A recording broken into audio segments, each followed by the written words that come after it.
Hello friends, welcome to the lot LR YouTube channel.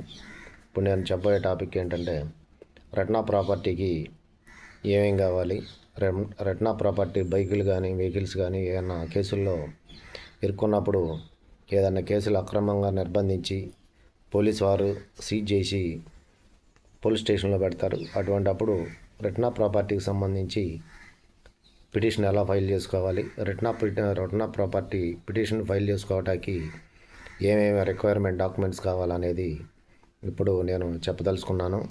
Retina property అనేది section 451 of CrPC ప్రకారం, అలాగే section 107 of BNSS ప్రకారం retina property అనేది మనం file చేసుకుంటాం.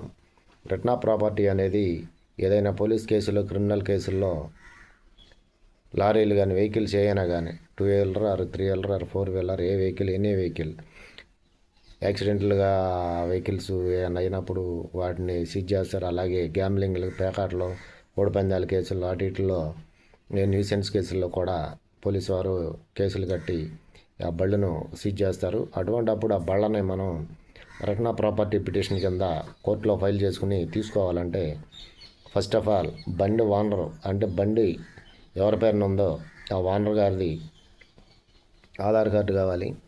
అలాగే ఆ బండికి సంబంధించినటువంటి సీ బుక్ కావాలి. అదేవిధంగా ఆ బండికి సంబంధించినటువంటి ఇన్సూరెన్స్ కావాలి. ఇన్సూరెన్స్ కంపల్సరీగా ఉండాలి. అదేవిధంగా రెట్నా ప్రాపర్టీలో కొత్తగా ఇప్పుడు వచ్చినటువంటి కొంతమంది జడ్జిలు ఆ పోలీస్ స్టేషన్లో ఎక్కడైతే బండి వెహికల్ సీజ్ చేసి ఉంటుందో ఆ పోలీస్ స్టేషన్ వద్దకు వెళ్ళి అక్కడ ఆ బండి ముందు ఉంచుని ఈ బండి ఓనర్ అయితే ఎవరైతే ఉన్నారో అతను కానిస్టేబుల్, సంబంధిత పోలీస్ స్టేషన్ కానిస్టేబుల్ ఒక అతను ఇద్దరు ఫోటోలు దిగి వాటిని కూడా సీడీల్లో చేసి సీడీతో పాటు కోర్టులో ఫైల్ చేయాలి. ఇవన్నీ రెట్నా ప్రాపర్టీ పిటిషన్ ఫైల్ చేసుకోవడానికి కంపల్సరీగా అవసరం. కంపల్సరీగా సీ బుక్, ఇన్సూరెన్సు, ఓనర్ యొక్క ఆధార్ కార్డు కావాలి. ఇవి లేకుండా బండి అనేది రెట్నా ప్రాపర్టీస్ అనేవి ఎవరు ఇవ్వట్లేదు ఇప్పుడు. సో ఫ్రెండ్స్, అంతేకాకుండా కొత్తగా చాలామంది జడ్జిలు ఇప్పుడు వాళ్ళ యొక్క వాళ్ళ యొక్క ఒపీనియన్ బట్టి కొంతమంది జడ్జిలు ఏం చేస్తున్నారంటే బైక్ ఏ కారు కానీ బైక్ కానీ వెహికల్ ఏ వెహికల్ అయితే అక్కడ ఏ పోలీస్ స్టేషన్లో అయితే సీజ్ చేయబడి ఉందో ఆ వెహికల్ ఆ పోలీస్ స్టేషన్ కాడికి వెళ్ళి ఓనర్ గారు ఆ పోలీస్ స్టేషన్ దగ్గరికి వెళ్ళి ఆ బండి పక్కన ఉంచుని ఫోటో దిగాలి. అతనితో పాటు ఆ పోలీస్ స్టేషన్ పరిధిలో కానిస్టేబుల్ కూడా ఉండాలి. ఆ ఫోటోలు కూడా సీడీలు చేసి ఈ రెట్నా ప్రాపర్టీ పిటిషన్తో పాటు ఫైల్ చేసుకోమంటున్నారు ఫ్రెండ్స్. సో ఫ్రెండ్స్, దయచేసి అందరూ నా ఛానల్ సబ్స్క్రైబ్ చేసుకోండి.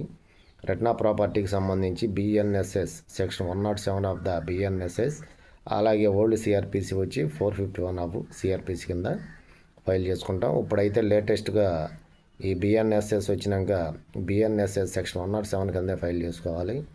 So friends, please subscribe my channel. మరో వీడియోతో మళ్ళీ కలుస్తాను. Until then, bye friends.